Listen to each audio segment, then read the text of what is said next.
सत्य, इसके बगैर चलोगे तो ठोकर जरूर खाओगे। इसे साथ नहीं ले चलोगे तो जिंदगी में धोखा जरूर खाओगे। इसे ओढ़े बगैर चलोगे तो जिंदगी के ठंड में आप कांपते रह जाओगे, अंधेरे और अंधविश्वास में घिर जाओगे। आकाश की ऊंचाइयों को अगर आप छूना चाहते हो तो सत्य आपके पंखों के नीचे वो पवन होगा। सत्य क्या है? अगर बाइबल कहता है कि आकाश और पृथ्वी टल जाएगा लेकिन ये वचन टलेगा नहीं। अरे क्यों बाइबल पे ही विश्वास करें? क्या और कुछ सत्य नहीं है? ये सवाल आपके दिमाग में घूमता हो। नोहा, अब्राहम, डेविड, यार सब मन घड़त कहानियां जैसा लग रहा है। यार बाइबल में लोगों का इतना सारा उम्र कैसे हो सकता है? बाइबल के अंदर दर्शाए गए परमेश्वर के बारे में लोगों को बहुत सारी गलतफहमियां। Why there is so much of violence, genocide, prejudice, injustice in the Bible? एक बात बताओ, ईश्वर फादर है, सन है कि होली स्पिरिट है? ईश्वर का सीन समझ और उसकी योजनाओं को हम लोग समझने में असमर्थ रहते हैं। कमारी में से जन्म लिया है, मजाक है क्या? कौन फिर से आने वाला है? यीशु?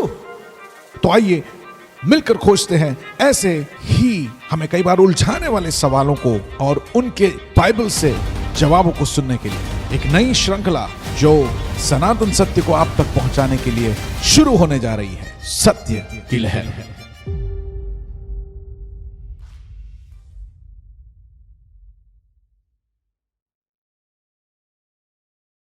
हेलो गिरीश भाई, वेलकम। कैसे हैं आप? बस एकदम फैंटास्टिक एनत भाई। कैसे गया आपका पूरा हफ्ता? बहुत ही अच्छा रहा हफ्ता। Okay. बहुत ही मजेदार रहा और काफी सारा नए नए चीजों को सीखने को मिला। ओके। और हमारे नई नई चीजें जब पढ़ रहा था तो भी बहुत कुछ सीखने को मिला। पिछले डिस्कशन से थोड़ा बहुत पिछले डिस्कशन से तो बहुत कुछ सीखने को ही मिला। तो भी स्टिल हाँ बहुत सारा मिस्टीरियस बुक ही था वो लास्ट वाला तो। एनीवेज उसमें जैसे अपने डिस्कस कर रहे थे ना कि उसके अंदर वो प्रेयर के बारे में, फास्टिंग के बारे में बहुत था। अपने डिस्कस किया था कि वी विल डिस्कस अपने प्रेयर और फास्टिंग से रिलेटेड कुछ बातें करेंगे। यस। तो इन दिनों मैं ऐसा सोच भी रहा था कि प्रेयर और फास्टिंग से रिलेटेड मैं कुछ सोचूं। तो मैंने सोचा आज वही डिस्कशन करते हैं। चलिए, very nice, very special topic. हाँ, स्पेशल टॉपिक तो है, लेकिन क्या है ये जो प्रेयर या फास्टिंग है, तो जिस जगह पे मैं अपब्रिंग हुआ हूँ मेरा कॉन्सेप्ट एकदम अलग है। What I thought, I used to think. अभी जैसे जैसे मैंने देखा हमारे परिवारों में इन सब चीजों को, हमारे समाज में, तो मैं सोच रहा था कि क्या ये जब हम कर रहे हैं, सोच रहे हैं, वो सही है, नहीं है, बदलने की जरूरत है। तो वो चीज के बारे में भी मैं आपसे डिस्कस करूंगा। ओके। तो साधारण भाषा में अपने वैसे व्हाट इज अ प्रेयर, हम क्या सोचते हैं प्रेयर के बारे में? सी, अगर आप पर्सपेक्टिव अगर देखेंगे कि दुनिया में कैसे बात किया जाता है कि प्रार्थना करो या दुआ में याद रखो या ये प्रेयर करना मेरे लिए, और ये ऐसे सब जब बोलते हैं तो सबका एक विश होता है कि कुछ अच्छा हो जाए और ऊपर वाला कुछ अच्छा करे। हाँ। और यानी हमारे जो मर्जी से हम जो चाहते हैं वो हो जाए, तो इसलिए हम एक दूसरों से या अपने खुद करते हैं प्रेयर और फिर ये सब कर। तो जनरली ये सब हम चारों ओर देखते हैं कि हम अपने इच्छा को प्रकट करने के लिए हम बोलते हैं कि नहीं, जो प्रभु है, परमेश्वर है, ये हमारी इच्छा को पूरा करे, और इसलिए हम प्रार्थना करने लगते हैं। तो जब कोई बोलता है कि मैं ये बड़े होके ये होना चाहता हूँ या मुझे ये चाहिए, ये साल में, अब नया साल है तो हमको ये अपने घर में खरीदना है और हमें यहाँ जाना है, ये करना है, तो फिर हम बोलते हैं तुरंत कि प्रार्थना करो। तो प्रार्थना करने में हम जो हमारा जो नज़रिया है वो ये है कि तुमको अगर एक इच्छा तुम्हारे अंदर पैदा हुआ है तो जाकर तुम ये परमेश्वर को बताओ और तुम्हारी इच्छा को परमेश्वर पूरा करेगा। लेकिन जब बाइबल में हम देखते हैं और बाइबल का समझ से अगर प्रार्थना का जो मीनिंग जो हमें समझ में आता है, ये इसका उल्टा है एक्चुअली। हाँ, तो प्रार्थना का समझ ये है। तो शुरुआत में ही मैं आपको ये डेफिनेशन दे देता हूँ कि प्रेयर का मीनिंग क्या है, ताकि हम जब प्रेयर के बारे में सोचें या प्रेयर करना शुरू करें तो we have to think in this manner कि प्रेयर बाइबल के अनुसार क्या है। क्योंकि बाइबल में अगर आप देखेंगे तो जिस प्रकार से प्रेयर को दिखाया गया है, चाहे वो स्टार्टिंग में उत्पत्ति की किताब से लेकर आप लास्ट प्रकाशित वाक्य तक देखेंगे, तो the prayer is defined as something where a conversation और अ डायलॉग, यहाँ पर जहाँ मनुष्य परमेश्वर के पास जाता है और परमेश्वर के इच्छा को मांगता है कि ओके। परमेश्वर तेरी इच्छा क्या है, वो मेरे जीवन में पूरा होने दे।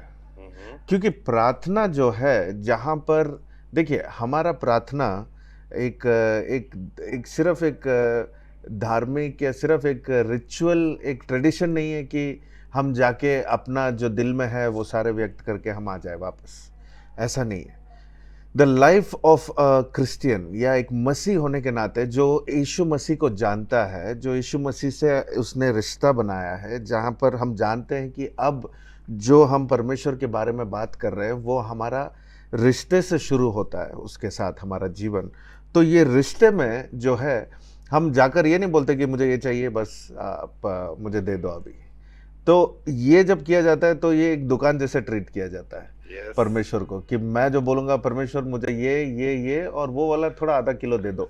ऐसा करके हम परमेश्वर के पास जाते हैं और इन एक्सचेंज हम जो भी है, लोग बोलते हैं कि विश्वास से हम कुछ भी मांग सकते हैं, और ये परमेश्वर का वचन है कि तुम विश्वास करो और तुमको मिलेगा।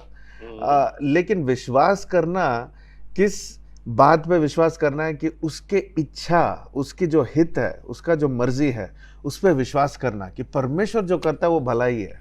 परमेश्वर की योजनाएं जो है वो अच्छे योजनाएं हैं हमारे लिए, और उस इच्छा को जानने के लिए हमें परमेश्वर के पास जाना चाहिए। तो पर ये प्रार्थना में परमेश्वर की इच्छा देखने का है कि जो मैं चाह रहा हूं उसको देखूं? हाँ, तो इसमें क्या है, यही मैं कहना चाहता हूं कि जब हमारा रिश्ता परमेश्वर के साथ हो गया है, जुड़ गया है, उसके बाद हम अभी क्या कर रहे हैं, एक तो है हमारा रिश्ता है, जैसे हमारी दोस्ती की रिश्ता है। तो हम अगर मैं आपके पास कुछ कहने के लिए आ रहा हूं, तो पहले मुझे समझना है, जैसे अगर हम दोनों वेकेशन प्लान कर रहे हैं कि हम दोनों कहीं चलते हैं, आज छुट्टी है, परसों छुट्टी है, तो चलिए कहीं घूमने चलते हैं। तो जब हम प्लान करेंगे, मैं अगर सोचूं कि एक बीच साइड में जाएंगे कहीं, कुछ पास में देखते हैं कहाँ पर बीच है और वहाँ पर हम थोड़ा सा जाके घूम के आ सकते हैं, पर मैं सोचूंगा क्योंकि मैं आपके साथ जाना चाहता हूँ, तो मैं सोचूंगा आपको क्या पसंद है। ओके। मैं ये नहीं सोचूंगा कि मुझे क्या पसंद है,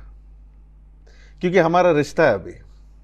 राइट। अगर मैं बॉस, मैं लीडर होता और आप मेरे एम्प्लॉय या मेरे अंडर पे काम करते कुछ होता, तो मैं आपसे पूछता नहीं, बताते और मैं आपके बारे में सोचता भी नहीं। मैं बोलूंगा मैं दिखाता हूँ कि मैं कैसे जीता हूँ, मेरा पसंद क्या है, मैं तुमको वहां लेके जाऊँ। तो मैं आपको पूछता, लेकिन क्योंकि हमारा दोस्ती का रिश्ता है, हमारा ये ऐसा एक रिश्ता है जहां पर मैं चाहता हूं कि आप मेरे साथ जब आए आप भी मजे ले, तो मैं पहले सोचूंगा कि आपको क्या इच्छा है, आप क्या चाहते हो। अच्छा, आपको हिल स्टेशन पसंद है, तो मैं बीच को छोड़ दूं कि चलो हिल स्टेशन देखते हैं ना, मुझे भी पसंद है। राइट। तो मेरे इच्छा को मैं आपकी इच्छा के साथ जोड़कर हम एक मिडिल, एक पॉइंट पे आते हैं कि चलो हम वहां चलते हैं। अब ये तो हमारी दोस्ती के लेवल पे ही अगर मैं इतना सोच सकता हूँ, जब परमेश्वर जो हमारा सृष्टि करता है, जब उसने मुझे बनाया और उसने मेरे लिए अच्छा योजनाएं रखी है, उसने इतने सारे वायदाएं दिए हैं, उसने आके हमें छुड़ाया, उसने हमें आके बचाया ताकि हमारा रिश्ता परमेश्वर के साथ ठीक हो जाए। और ये सारा पृथ्वी उसका है, और इस पृथ्वी में जो कुछ भी उसने रखा है सब उसका है। राइट। यानी हम जो भी सोच सकते हैं वो दे सकता है कभी भी। लेकिन मुझे ये जानना है कि मेरे लिए परमेश्वर का इच्छा क्या है। और हर एक प्रार्थना में अगर आप देखेंगे बाइबल में, तो उसमें परमेश्वर अपने इच्छा को प्रकट करते हुए ही आप समझोगे, आप देखोगे, और वो फिर अपने जीवन में जो भी प्रार्थना करते हैं वो अपने जीवन में उसके उसे लागू करते हैं और वो आशीष पाते हैं। तो आप ये सारे चीज़ें, इसका मतलब ये नहीं कि आप मांग नहीं सकते हो। Yes, I was just coming to that. इसका मतलब ये नहीं कि आप अपना इच्छाओं को बोल नहीं सकते हो, क्योंकि मेरा ऐसे सोचना है कि जब आपका रिश्ता परमेश्वर के साथ हो गया है, तो वो जो इच्छा भी जो प्रकट होता है हमारे अंदर, वो इच्छा भी परमेश्वर ही देता है। ओके।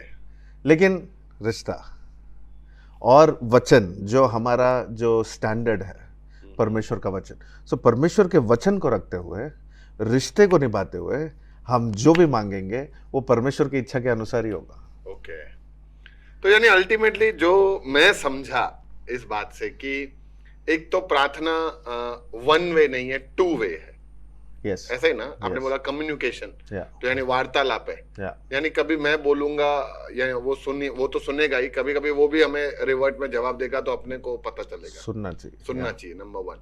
नंबर 2, हम मांगे लेकिन उसमें भी हम उसकी इच्छा को मांगे कि ये, जैसे मैं बोलूं कि मुझे यहाँ नौकरी मिल जाए चाहिए, तो ईश्वर अगर तेरी मर्जी हो, तू चाहता है मेरा यहाँ फायदा हो, तो मेरे को ये नौकरी दे। Is this the way you want to say? Yes okay. और ये रिश्ते में क्या दिखता है कि हम परमेश्वर पे भरोसा करते हैं और हम उस पर निर्भर है, यस। और जहां पर हम अपने निर्भरता को दिखाते हैं वहां पर we get you know that relationship, that bonding becomes more stronger. कि मैं जब कहता हूँ कि गिरीश भाई आप मेरे लिए ये कर दो ना, तो ये दिखाता है कि मैं आप पे कितना ट्रस्ट करता हूँ। ओके। मेरा अगला सवाल है, एक्चुअली देखो, ये प्रार्थना जब हम करते हैं, ईश्वर के साथ कनेक्टेड है, क्या बोल रहा हूं, क्या वो सुन रहा है, ये सब इधर को दिखता नहीं है। Nothing is physical, everything is spiritual. तो प्रार्थना जब अपने करते हैं तो एक्चुअली होता क्या है, यानी क्या क्या होता है, कैसा माहौल होता है, यानी what happens while we pray?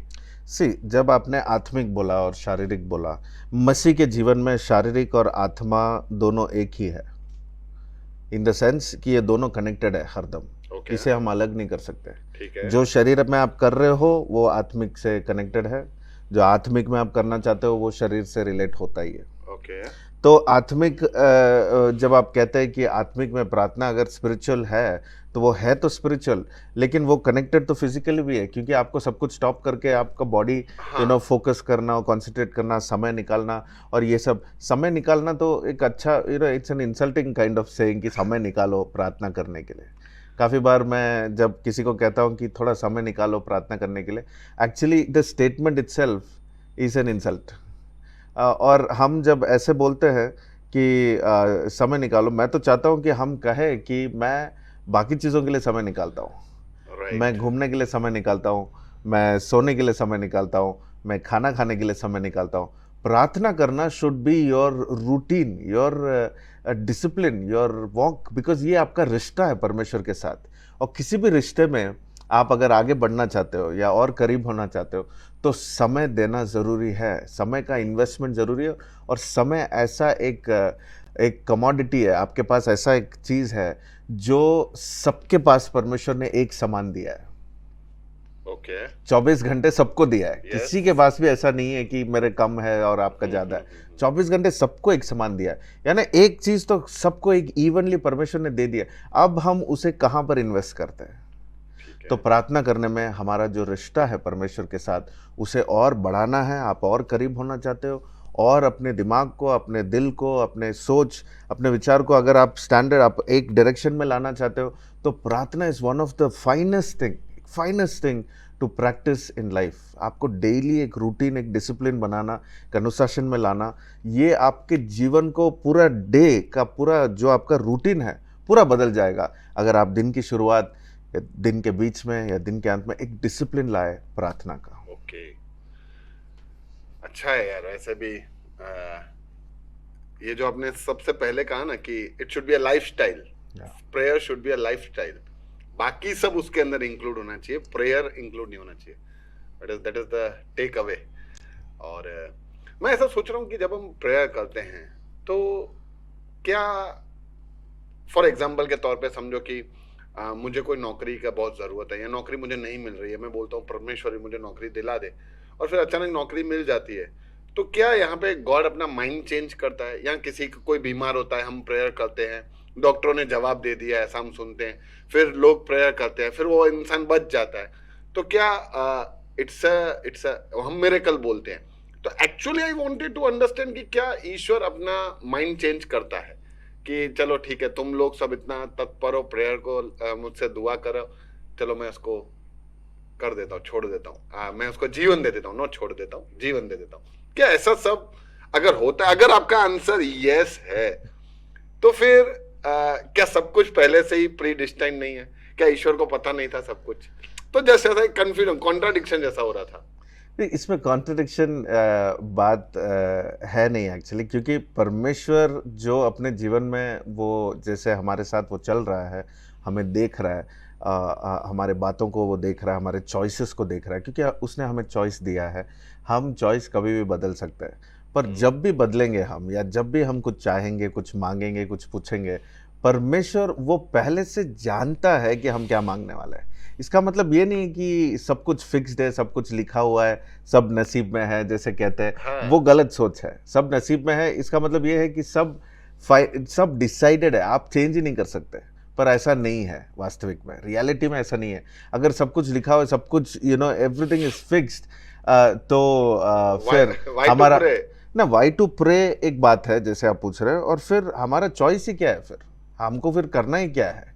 सब घूमो, सब करो, गो विद द फ्लो वाला जो लाइफस्टाइल है वैसे जाओ, लेकिन मसीह के जिंदगी में गो विद द फ्लो नहीं होना चाहिए। We should be intentionally asking some things, doing some changes, making choices, making decisions. अगर एक मसीह जो है एक अगुआ बनना चाहता है, एक लीडर बनना चाहता है लाइफ में, जो सबका बुलाहट है, मसीह का जीवन यानी सबको लीडर होना ही चाहिए। और लीडरशिप कब आता है? जब वो डिसीजंस लेने लगते हैं। और डिसीजंस कब आता है? जब वो अच्छे चॉइसेस बनाते हैं।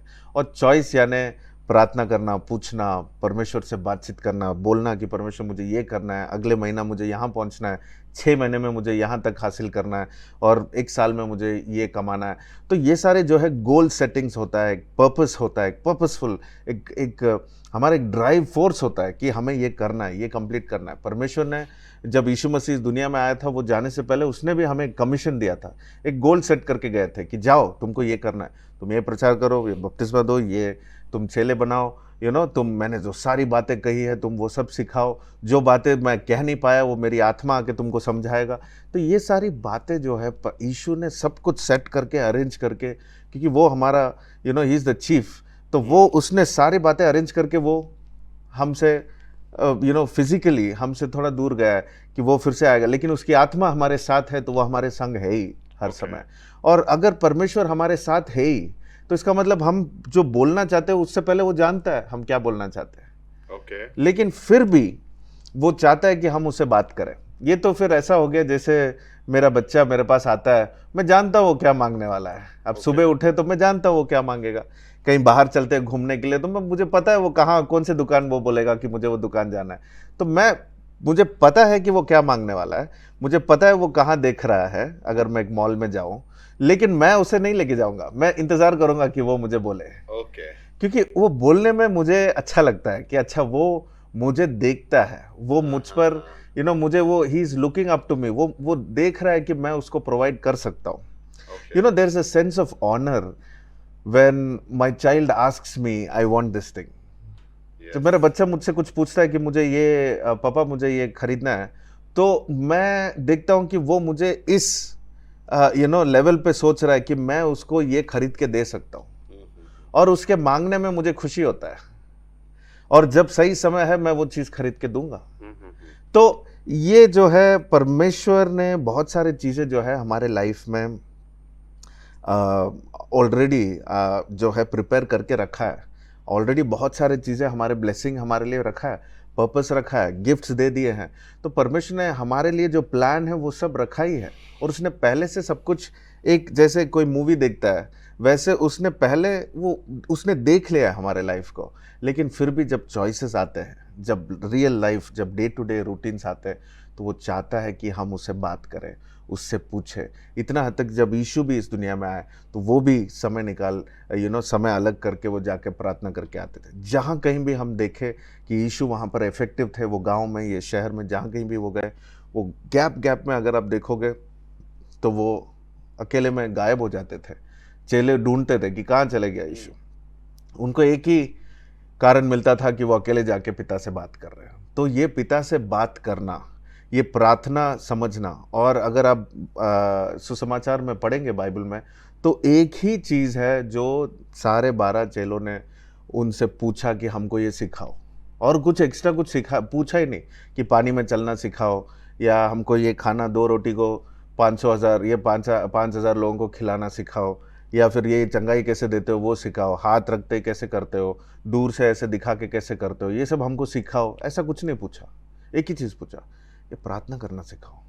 ओके क्योंकि उनको पता चला कि ये जो इफेक्टिव लाइफ जो इनके जीवन से हमको दिख रहा है, हमारे यीशु के जीवन से, ये उधर से वो चार्ज होके आता है। ओके तो प्रार्थना ऐसा एक जगह है जहाँ पर आप परमेश्वर से बात करते हो और आपको फुल चार्जिंग होता है, आपकी आत्मा में, आपके शरीर में बल मिलता है, परमेश्वर का सामर्थ्य मिलता है, देयर इज़ अ कॉन्फिडेंस, वहाँ पर शांति मिलता है। परमेश्वर ऐसा आपको अगुवाई करता है जब आप परमेश्वर से बात करते हो, जो ये दुनिया आपको कभी नहीं दे सकता।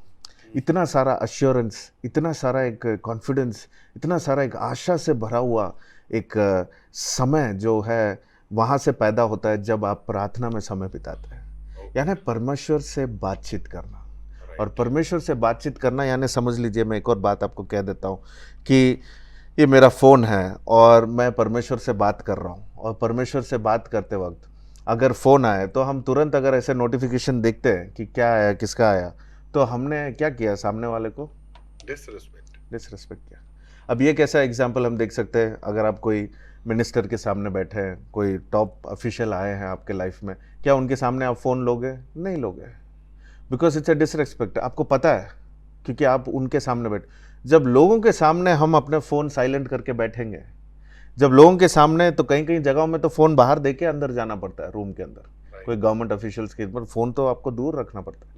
कोई स्कूल्स में जाते वक्त बाहर गेट पे दे के जाना पड़ता है। अब स्कूल्स में अगर ऐसा लेवल हो गया, परमेश्वर के पास जाते वक्त कुछ लोग इतना ध्यान देते हैं परमेश्वर प्रार्थना में कि एक कॉल, एक फ़ोन आता है तो प्रार्थना ख़त्म, गॉड में बाद में आता हूँ, आप ऐसे वेट करो, आपका क्या काम है। हम ऐसे, हमारा नज़रिया हो गया कि परमेश्वर का क्या काम है, वो तो ऐसे ही बैठा है। हमारा तो इमेजिनेशन ऐसे है कि परमेश्वर बैठा है सिंहासन में, हम बहुत बिजी है, हम लोग तो बिजी है, परमेश्वर ने हमको इतना दौड़ाया है कि चलो हमको ये करना है, वो करना है, कंप्लीट करना है, और लास्ट में कहते हैं कि परमेश्वर समय नहीं मिल रहा है प्रार्थना करने के लिए।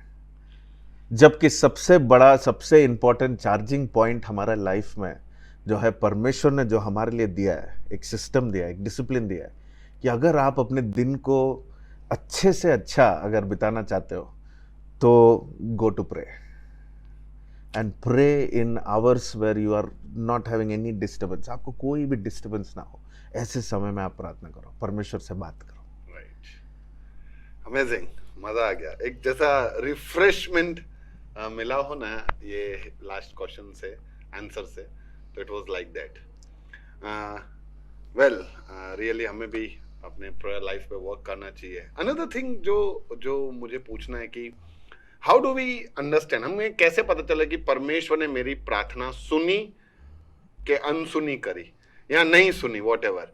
क्या हमें एक खुशी का आभास होता है, हाँ सुन लिया, या एक डिसअपॉइंटमेंट हो जाता है, दुखी हो जाते हैं कि नहीं सुना, या ओवर द पीरियड कुछ दिनों में हमें पता चल जाता है कि सुनी नहीं सुनी? तो यानी कैसे पता चले? देखिए, प्रार्थना नहीं सुना ऐसे तो हो ही नहीं सकता। ओके, परमेश्वर हमारे हर एक बातों को सुनता है। राइट, हम सीक्रेट में भी जो बात करते हैं वो सुन लेता है।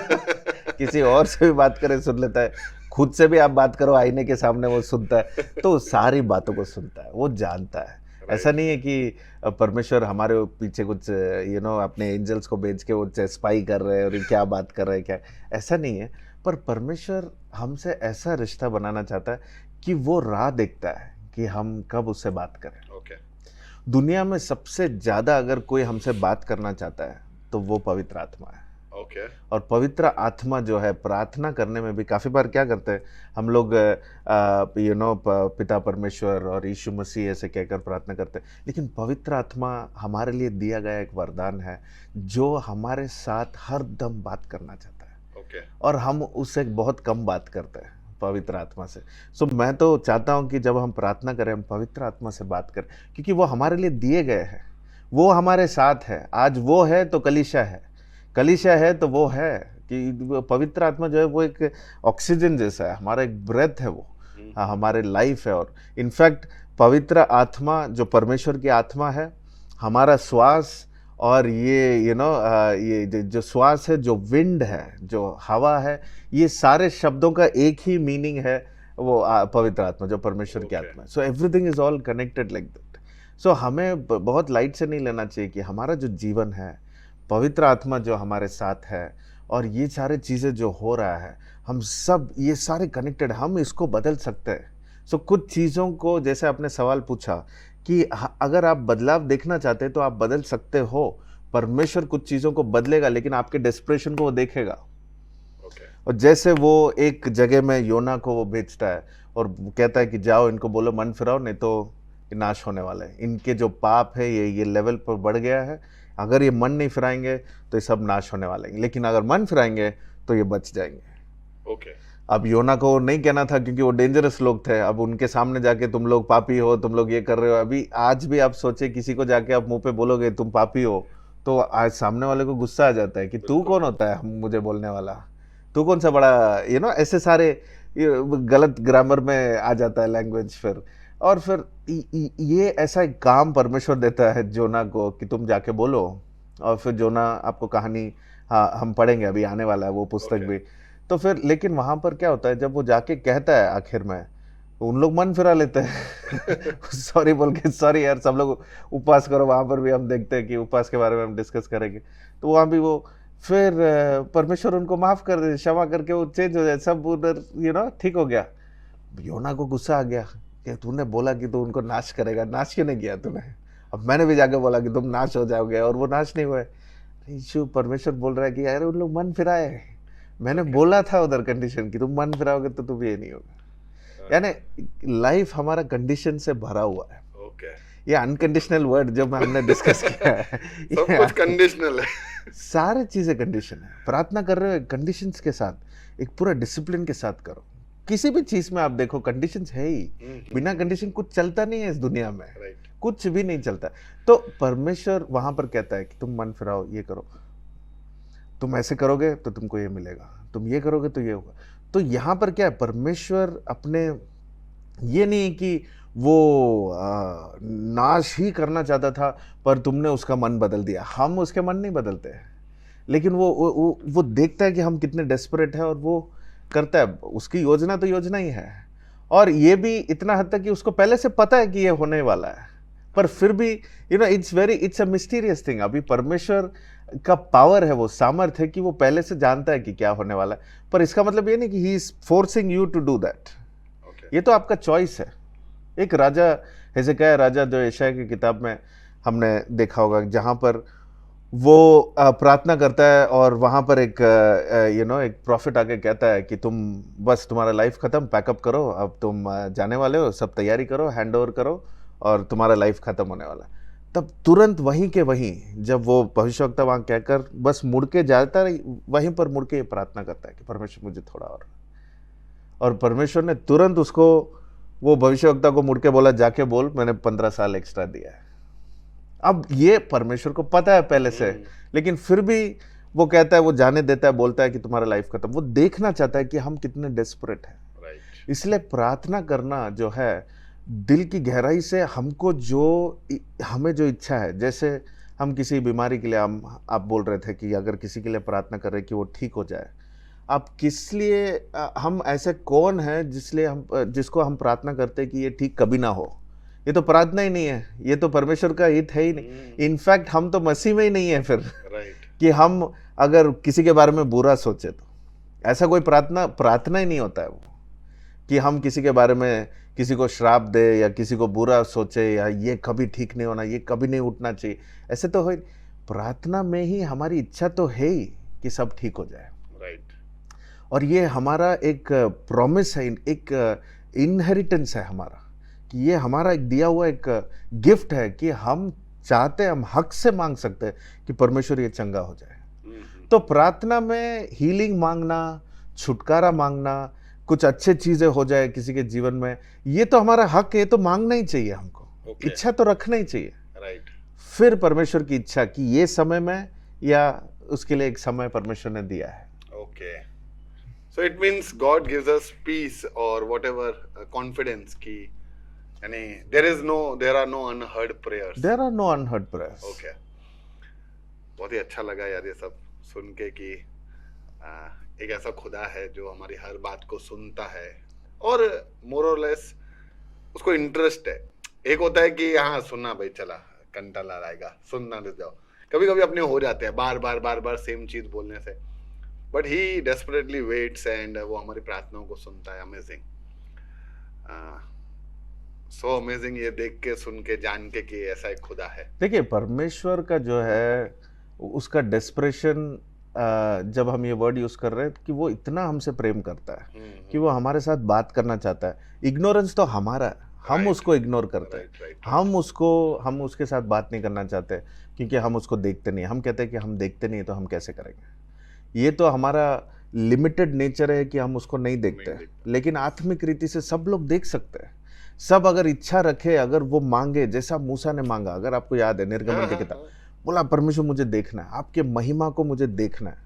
परमेश्वर तो देख भाई, देखा है. हाँ देख भाई, मैं अगर दिखाऊंगा तो तू जिंदा नहीं रहेगा, तो तू वहां जाके पीछे छुप जा, चल मैं तेरे सामने से गुजर के जाता हूँ. राइट. इच्छा को पूरा किया परमेश्वर ने, क्योंकि वो उसके हित में है कि वो अपने आप को इतने करीब से, क्योंकि मूसा उसने इतना रिश्ता बनाया कि मूसा को करीब से वो जानता था. याद है आपको उसकी बहन और भाई ने जब बात किया, हाँ, तो परमेश्वर बोला किससे बात कर रहे हो तुम, वो मैं उसको दोस्त जैसा मैं उसको ट्रीट करता हूँ, इतना करीब से मैं ट्रीट करता हूँ, तो कैसे उससे तुम ऐसे बात कर सकते हो. यानी इसका मतलब आप प्रार्थना में इतना करीब जा सकते हो परमेश्वर के पास. और कुछ लोग सोचते हैं कि मैं 10 दिन प्रार्थना करूंगा तो करीब आ जाऊंगा, या मैंने 1 ही घंटा प्रार्थना किया पूरे महीने में तो मैं बहुत दूर हूँ. ऐसा भी नहीं है. ये देखिए, ये बस टाइम पे सीमित नहीं होना चाहिए, या कोई कंडीशंस पे नहीं है कि मैंने घुटनों में किया तो परमेश्वर तुझे आके बात करना ही है. देखो मैं दर्द दे रहा हूँ अपने आप को. ये सारे भी हमारे सोच विचार होते हैं कि अपने आप को दर्द दो और फिर परमेश्वर आके वो भी दया करके वो आ जाएगा. अरे रे मेरे लिए तुम इतना यानी कर रहे हो. ईश्वर के लिए टाइम, डे, डेट, पीरियड और स्टाइल मैटर ही नहीं करता है. मैटर नहीं करता है, लेकिन आपको डिसिप्लिन बनाना चाहिए. वही मैं कहने में आ रहा हूँ. क्योंकि ये मैटर नहीं करता है, हम ऐसे बोलते हैं तो लोग उसको बहुत लाइट से ले लेते हैं.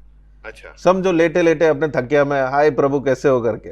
अब इतना लेवल तक मत जाओ कि आप प्रभु को, परमेश्वर को पुकारते वक्त तुम ऐसे पोजीशन में, पोस्चर में तुम बुलाओ. इसका मतलब क्या वो लेटते लेटते नहीं सुनता है? सुनेगा. ये तो आपका रिश्ता है, करीब रिश्ता, वो सुनेगा. लेकिन एक पोस्चर बनाओ, एक पोजीशन बनाओ, ताकि तुम परमेश्वर के सामने जब आते हो तुम आदर के साथ आओ. एक आदर तुम्हारे प्रति, तुमको मन से कैसे लगता है कि तुम आदर दे सकते हो. पुराने नियम में हम देखते हैं कि बलि चढ़ाकर बात करते थे. जो भी परमेश्वर के सामने आता था कुछ लेके आते थे अपने हाथों में. वो बोल रहे वो बलि चढ़ाने के बाद वो बात करेंगे कि परमेश्वर आप ये मेरे घर पे आपने ये किया, धन्यवाद. अरे आपने ये किया, थैंक यू, ये करो. तो हम कैसे आते हैं परमेश्वर के पास, ये भी थोड़ा होना चाहिए. कुछ लोग कहते हैं मैं गाड़ी चलाते वक्त प्रार्थना करता हूँ, बाकी पूरा दिन मैं बहुत बिजी हूँ. अगर आपका रिश्ता गाड़ी चलाते वक्त ही है, परमेश्वर आपको जिंदगी भर गाड़ी चलाते रखेगा. जब वो चाहता है कि वो आपसे बात करे, आपको जिंदगी भर वही. कोई बोलते मैं किचन में खाना पकाते वक्त या बर्तन धोते वक्त मैं प्रार्थना करता हूँ. बहुत वार्निंग में देता हूँ कि ऐसे सब मत करिए, क्योंकि परमेश्वर फिर जिंदगी भर हमको वो एक ही काम करवाएगा जहां पर हम कहते हैं कि मैं तभी प्रार्थना करता हूँ. ऐसा नहीं. प्रार्थना कभी भी कर सकते हो, लेकिन प्रायोरिटी दिखाओ. रिश्ते में क्या है, एक साथ बिठाओ, एक साथ बात करो. राइट. ये ना सबसे करीब रिश्ता मनुष्य के लिए जो है वो विवाह होता है जीवन में. और वो विवाह में आप समझिए कि अगर पति पत्नी अगर समय ना बिताए एक दूसरों के साथ, क्या वो विवाह मजबूत हो सकता है? नहीं हो सकता है. स्टार्टिंग में इतना इन्वेस्टमेंट और वो मुलाकात, वो हंसी मजाक, वो एक दूसरों को शेयरिंग, वो बैठना मिलना, और ये सारे क्या है जवान बच्चे बहुत जल्दी भी कर लेते हैं. उतना वो भी नहीं होना चाहिए. वो तो रिश्तों के बारे में वो अलग टॉपिक है. लेकिन जब शादी में, विवाह में जब वो समय निकालते हैं, पति पत्नी एक दूसरों को जानने लगते हैं, बात करते हैं. अब जब ये समय, आप समझिए पहले दिन से अगर पति पत्नी इग्नोर करे एक दूसरों को, चल ठीक है मैं गाड़ी चलाते वक्त फोन करता हूँ, घर में साथ में बहुत समय नहीं दे रहे, फोन में बैठे एक दूसरे के साथ. अभी यही हो रहा है, रियलिटी है. कि हम ऐसे अब इतने बिजी दिखाते हैं अपने आप को कि नहीं, सामने वाले को लगना चाहिए कि मैं बिजी हूँ. ऐसा भी नहीं होना चाहिए. देखिए रिश्ते को मैं क्लियर करने के लिए मैं बता रहा हूँ कि make it clear. Go close to God. Prayer should be you getting close to God, that's all. आप परमेश्वर के पास जाओ और उसका क्या पसंद है, उसके दिल में क्या है वो जानो, और वो रिश्ते को आगे बढ़ाओ. अमेजिंग केनेथ भाई, वाकई आज का शाम एकदम रिफ्रेश हो गया. और I would say one of the beautiful evenings जो अपने ने डिस्कशंस किए, उनमें से ये आज एक ये इवनिंग था। बहुत ही मज़ा आया ये टॉपिक पे आपसे बात करके, बहुत कुछ सीखने को मिला, और मैं विश्वास करता हूँ कि जितने भी लोग इसको सुनेंगे उनके जीवन में भी ऐसे अद्भुत परिवर्तन आएंगे। यस, या थैंक यू केनथ भाई। Thank you, Yeah, God bless God you. bless you.